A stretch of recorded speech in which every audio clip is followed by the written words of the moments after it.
Dans cette vidéo, je souhaite vous parler de 5 attitudes qui brisent le cœur du Saint-Esprit. Lorsque nous aspirons à une intimité plus profonde avec lui, il est impératif d'apprendre à le connaître véritablement.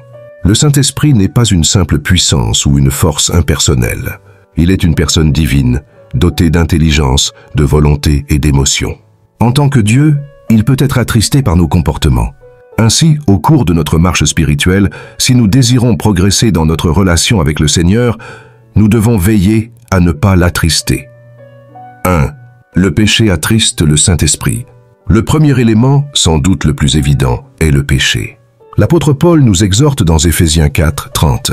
« N'attristez pas le Saint-Esprit de Dieu, par lequel vous avez été scellés pour le jour de la rédemption. »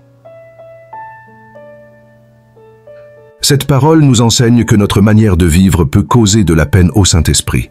Le péché est bien plus qu'un simple manquement moral. Il constitue une rupture dans notre communion avec le Saint-Esprit. Parce qu'il nous aime et désire demeurer en nous, lorsque nous choisissons de pécher, cela provoque en lui une profonde tristesse. Jésus est assis à la droite du Père et intercède pour nous. Mais celui qui est avec nous sur cette terre, c'est le Saint-Esprit, notre consolateur. Il est celui qui nous guide, nous instruit et nous fortifie. Or, lorsqu'il nous voit nous éloigner de la sainteté, son cœur est brisé. Il est crucial de ne pas lutter contre le péché uniquement par crainte du châtiment, mais avant tout par amour pour Dieu. Notre motivation ne doit pas être la peur de la punition divine, mais un amour sincère pour le Seigneur. Seigneur, je désire m'éloigner du péché, non par crainte de ta colère, mais parce que je t'aime et que je refuse d'attrister ton cœur. 2. La désobéissance aux directives du Saint-Esprit. Un autre élément souvent sous-estimé est la désobéissance aux instructions du Saint-Esprit. Ici, il ne s'agit pas seulement de transgresser les commandements bibliques, ce qui relèverait du péché, mais également d'ignorer ou de négliger les directions précises que le Saint-Esprit nous donne dans notre vie quotidienne. Parfois, il nous met à cœur d'accomplir une action spécifique, parler à une personne, prier à un moment précis, témoigner de l'amour de Dieu à quelqu'un. Mais il arrive que nous doutions, que nous hésitions, voire que nous ignorions cet appel. Lorsqu'il nous pousse à prier pour quelqu'un, à prophétiser, à manifester un don spirituel, et que nous nous retenons, nous attristons son cœur. Un manque de réactivité aux instructions du Saint-Esprit peut freiner notre croissance spirituelle. Il ne cessera pas pour autant de nous parler ni de nous utiliser, mais il attend de nous une confiance et une obéissance immédiate. Plus nous répondons avec promptitude à ses directives, plus notre communion avec lui s'intensifie. 3. Ignorer sa présence. Enfin, une autre attitude qui attriste le Saint-Esprit est d'ignorer sa présence. Trop souvent, nous vivons notre vie comme si nous étions seuls, alors qu'il est constamment à nos côtés. Le Saint-Esprit aspire à une relation intime avec nous, et lorsqu'il nous appelle à passer du temps dans sa présence et que nous le repoussons sous prétexte de nos occupations, cela le peine. Il est essentiel d'être attentif à ces invitations. Si, dans un moment précis, il nous pousse à nous retirer pour prier, il ne cherche pas à nous imposer une contrainte, mais à nous faire entrer dans un temps de communion privilégié. Le refuser revient à négliger la grâce précieuse de son amitié. Le Saint-Esprit est une personne divine qui désire ardemment demeurer en communion avec nous.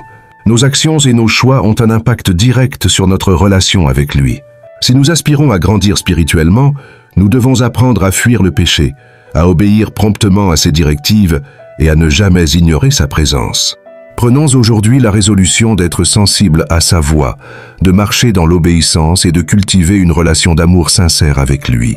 Ainsi nous verrons notre vie spirituelle s'épanouir et nous expérimenterons la joie profonde de son intimité. 4. La division dans le corps de Christ. Un autre élément qui brise le cœur du Saint-Esprit est la division au sein du corps de Christ. Cette réalité le attriste profondément.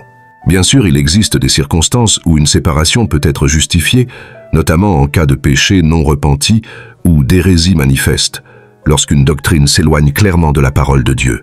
Dans ces cas précis, une prise de distance est nécessaire. Cependant, bien souvent, la division résulte de l'orgueil, de la peur, de l'égoïsme ou de la volonté de bâtir son propre royaume plutôt que de servir le royaume de Dieu. Ces divisions, causées par des rivalités humaines, blessent profondément le Saint-Esprit. Nous sommes tous enfants de Dieu. Il est essentiel d'apprendre à mettre de côté nos désaccords personnels pour laisser le Saint-Esprit régner.